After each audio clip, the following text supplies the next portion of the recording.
ان کے لب رنگی کی نچھاور تھی کہ جس نے اور پورے دن میں بچے وغیرہ کے کام کاج کی وجہ سے اور پھر گھر میں کام کاج کی وجہ سے تھکن ہونے کی جو وجہ ہے، یعنی گھر میں کام وغیرہ خواتین کے تعلق سے سوال ہے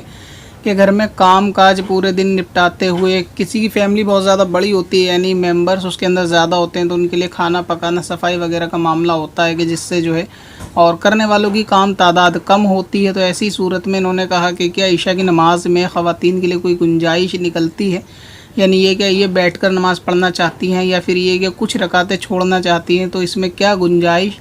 شریعت کی طرف سے ہو سکتی ہے کہ جس میں یہ گناہ گار نہ ہوں کہ کبھی کبھی ہاتھ پیروں میں درد کی وجہ سے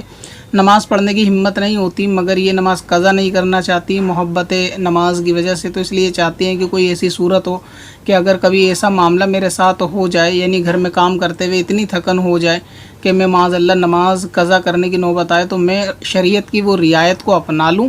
اور اپنی نماز کی حفاظت بھی کر لوں اور کسی طرح کے گناہ کے اندر میں مبتلا بھی نہ ہوں۔ ویسے سوچ تو کافی اچھی ہے اور یہ مسئلہ بہت ساری خواتین کے لیے انشاءاللہ تعالی نفع بخش بھی ہوگا کہ معاملہ ایسا اکثر عشاء کی نماز تک پہنچتے ہو ہی جاتا ہے کہ گھر کے کام کاج کی وجہ سے یا تھکن وغیرہ کی وجہ سے کہ اس میں خواتین یا تو آلکس کے اندر نماز کو قضا کر دیتی ہیں، یہ کہ بعد میں پڑھیں گے۔ سوال بہت زیادہ فائدہ مند ہے دوسری خواتین کے لیے بھی کہ اکثر گھروں کے اندر ایسا معاملہ ہوتا بھی ہے کہ گھر کے کام کاج کی وجہ سے خواتین جو ہے نماز کو خاص طور سے عشاء کی قضا کرنے کی جانب بھی چلی جاتی ہیں کہ پورے دن کام وغیرہ یا تھکن کی وجہ سے یہ سب معاملات ہوتے ہیں۔ گھر کے اندر چھوٹے بچے ہوتے ہیں تو پھر ان کے ساتھ بھاگا دوڑی کے اندر بھی اور زیادہ تھکن ہوتی ہے، تو ایسی صورت میں نماز کو کس طرح یعنی شریعت میں کیا رعایت کو اپنایا جائے؟ تو دیکھیں اس کے اندر رعایت شریعت کی اتنی ہو سکتی ہے اور اس کی بھی عادت نہ ہو تو بہتر ہے کہ اگر کسی دن معاملہ ایسا ہو کہ آدمی کی حالت یا کیفیت اتنی زیادہ کمزور ہو جائے یا اتنی تھکن محسوس ہو یا نیند کا غلبہ ہو کہ اس کو نماز بھاری پڑے، تو اس صورت میں کرنا یہ چاہیے کہ اگر وہ یعنی سو سکے خواتین تو عشاء اس وقت نہ پڑھ کر وہ سو جائے اور رات کو جس وقت آنکھ کھلے یا پھر الارم وغیرہ لگا لیں، الارم 2 بجے کا 3 بجے کا یا تہجد کے وقت کا، تو جب ان کو تھوڑا ریسٹ مل جائے تو ایسی صورت میں نماز مکمل کر لے، یہ بھی ان کے لیے رعایت ممکن ہے۔ اور اگر اٹھنے پر وہ قادر نہیں ہے یا پھر ان کو یقین ہے کہ اگر سوئیں تو صبح سے پہلے آنکھ نہیں کھلے گی، تو ایسی صورت میں نماز پڑھ لینی چاہیے۔ اور اس میں رعایت اتنی ہو سکتی ہے کہ جیسے آپ نے بتایا کہ کیا نمازیں بیٹھ کر پڑھ سکتے ہیں، تو بیٹھ کر نماز فرض نہیں پڑھ سکتے اور وتر واجب نہیں پڑھ سکتے۔ باقی جو عشاء کی سنتیں ہیں، سنت موقدہ وغیرہ بھی ان کو بیٹھ کر پڑھا جا سکتا ہے، یعنی یہ کہ عشاء کے اندر وتر اور فرض تو آپ کو کھڑے ہو کر ہی پڑھنے پڑیں گے، لیکن یہ کہ آپ سنت بیٹھ کر پڑھ سکتے ہیں۔ اس میں دوسری رعایت آپ کے لیے یہ ہو سکتی ہے کہ عشاء کی 17 رکعت کے بدلے اگر آپ کبھی ایسی صورت یا کیفیت ہو تو اس کے اندر آپ 4 رکعت نماز فرض اور 2 رکعت سنت اور 3 رکعت نماز وتر واجب صرف اتنوں کو ادا کر لیں، تو بھی آپ کی نماز جو ہے عشاء کی وہ ہو جائے گی۔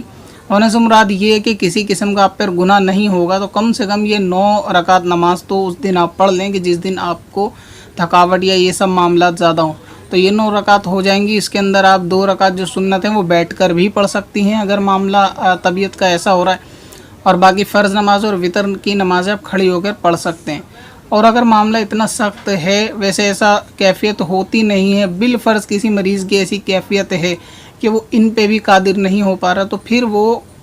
اس کی عادت نہ مانا ہے، مگر یہ کہ کبھی کبھار ان نماز کو قضا عمری کی طرح پڑھ سکتا ہے، یعنی کہ فرض کی نیت باندھنے کے بعد ثنا اعوذ باللہ بسم اللہ چھوڑ کے سورہ فاتحہ سے شروع کرے، رکوع اور سجدے کی تسبیح ایک ایک پڑھے، اس طرح اپنے فرض اور مکمل کرے، وتر مکمل کرے، مگر نماز کو قضا نہ کرے اور اس کی بھی عادت ہمیشہ نہ ہو۔ ہاں باقی سنت موقدہ کو بیٹھ کر پڑھا جا سکتا ہے، تو ان کو آپ بیٹھ کر پڑھ سکتے ہیں، اور اس میں ثواب کی وہ کہ کمی ضرور ہوگی، مگر یہ کہ گناہ کسی قسم کا نہیں ہوگا اور نماز بھی ادا ہو جائے گی۔ اور یہ کہ کم سے کم نماز کو قضا کرنے سے کوئی عورت پرہیز کرے تو اس میں یہ رعایت کر سکتی ہے کہ 17 کی جگہ 4 رکعت نماز فرض، 2 سنت، 3 وتر، یعنی یہ 9 رکعت نماز تو کم سے کم اس کو پڑھنا ضروری ہے۔ تو اگر یہ پڑھ لیں گے اور رکوع سجدے کی تسبیح میں اگر ایک بار تسبیح کر لیں گے تو انشاءاللہ تعالی یہ بھی شریعت کی طرف سے ان کو رعایت مل سکتی ہے۔ پتھر میں حسن لالے پورن